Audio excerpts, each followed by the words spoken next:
योगिता किचनमध्ये तुमचं खूप खूप स्वागत आहे। आज मी तुम्हाला रक्षाबंधन विशेष नारळी भात दाखवणार आहे। तर त्यासाठी मी इथे 2 वाटी किसलेलं खोबरं घेतलंय, म्हणजे मला इथे अर्धा नारळ लागलेला आहे। 1 वाटी दूध घेतले, 1 वाटी गूळ घेतलाय, अर्धी वाटी पाणी घेतले, 1 वाटी तांदूळ घेतलाय आणि इथे मी काजू, बदाम, मनुके आणि थोडेसे खोबऱ्याचे तुकडे, अक्रोड आणि पिस्ता घेतला आहे आणि 2-3 वेलदोडे घेतलेले। तर आता रेसिपीला सुरुवात करूया। मी बासमती तांदूळ घेतलेला आहे। हा खूपच लांब होतो आणि गोड भातासाठी किंवा नारळी भातासाठी हा तांदूळ खूप छान असतो। तुम्ही दुसराही तांदूळ वापरू शकता। तर इथे मी या तांदळाला आता 2 पाण्याने धुवून 3ऱ्या पाण्यात अर्ध्या तासासाठी भिजत घालणार आहे। पण त्याआधी माझ्या चॅनलला तुम्ही नवीन असाल तर लाईक, शेअर, सबस्क्राइब करायला विसरू नका आणि अशा नवनवीन रेसिपीसाठी चॅनलला सबस्क्राइब करा। अर्धा तास झालेला आहे आणि छान असा तांदूळ भिजलेला आहे। आता आपल्याला हा भात करायला घ्यायचा आहे। ही गॅसवर तापायला ठेवली आहे। त्यात 1 चमचा तूप घालायचं। कामेवा आपल्याला तुपावर भाजून घ्यायचा आहे, अगदी हलका भाजायचा आहे। कामेवा तुपावर छान परतून झालेला आहे। आता आपण हे प्लेटमध्ये काढून घ्यायचे। तुपामध्ये आपल्याला वेलदोडे टाकून घ्यायचे।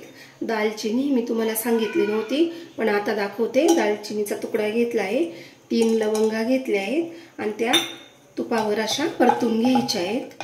ते छान परतून झालेले आहे। त्यात आता आपल्याला तांदूळ टाकून घ्यायचा आहे।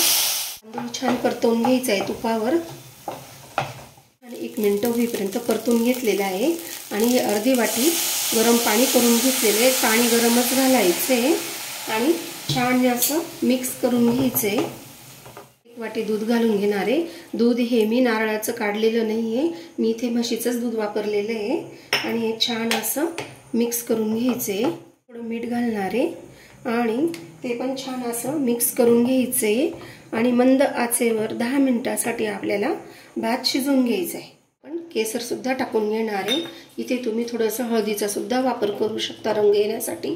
हळदीने अजून छान रंग येतो आणि यावर आता आपल्याला लीड झाकून द्यायची। हे केसर भात तयार झालेला आहे, बघू शकता। छान असा शिजलेला आहे आणि अगदी मोकळं झालेला आहे। भात काढल्यानंतर मी कढई पुन्हा गॅसवर गरम करायला ठेवली आणि त्यात पुन्हा मी 1 चमचा तूप घातलंय। आता आपल्याला 1 वाटी हा गूळ टाकून घ्यायचा आहे आणि मेल्ट होईपर्यंत परतवून घ्यायचा आहे। मेल्ट झालेला आहे। त्यात आता आपल्याला खोबऱ्याचा किस टाकून घ्यायचा आहे। इथे मी अर्ध खोबरं वापरलेलं आहे, पण हे खोबरं मी घरी किसून घेतलेलं आहे आणि त्यामुळे हे बघा अर्धच खोबरं लागलेलं आहे मला। तुम्ही इथे 1 वाटी खोबरं सुद्धा वापरू शकता। खोबऱ्याचा किस छान मिक्स झालेला आहे। त्यात आता आपल्याला हा राईस टाकून घ्यायचा आहे, म्हणजे शिजवलेला भात टाकून घ्यायचा आहे।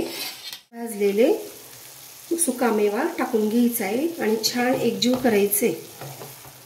नारळी भात छान एकजीव झालेला आहे। आपल्याला 5 मिनिटांसाठी मंद आचेवर वाफेवर ठेवायचं। 5 मिनिटांसाठी आपण भात ठेवला होता, तो वाफून झाला आणि मी प्लेटमध्ये सुद्धा काढून घेतलेले। त्यावर थोडे पिस्त्याचे तुकडे, खोबऱ्याचे तुकडे टाकले आणि प्रसाद ठेवतो आपण देवाला तेव्हा तुळशीचं पान ठेवतो आणि मगच नैवेद्य दाखवतो। आजचा नारळी भात तुम्हाला कसा वाटला, आजची रेसिपी कशी वाटली मला कमेंट्स करून नक्की सांगा आणि लाईक, शेअर, सबस्क्राइब करायला विसरू नका। आणि आजचा व्हिडिओ बघितल्याबद्दल तुम्हा सगळ्यांना थँक्यू।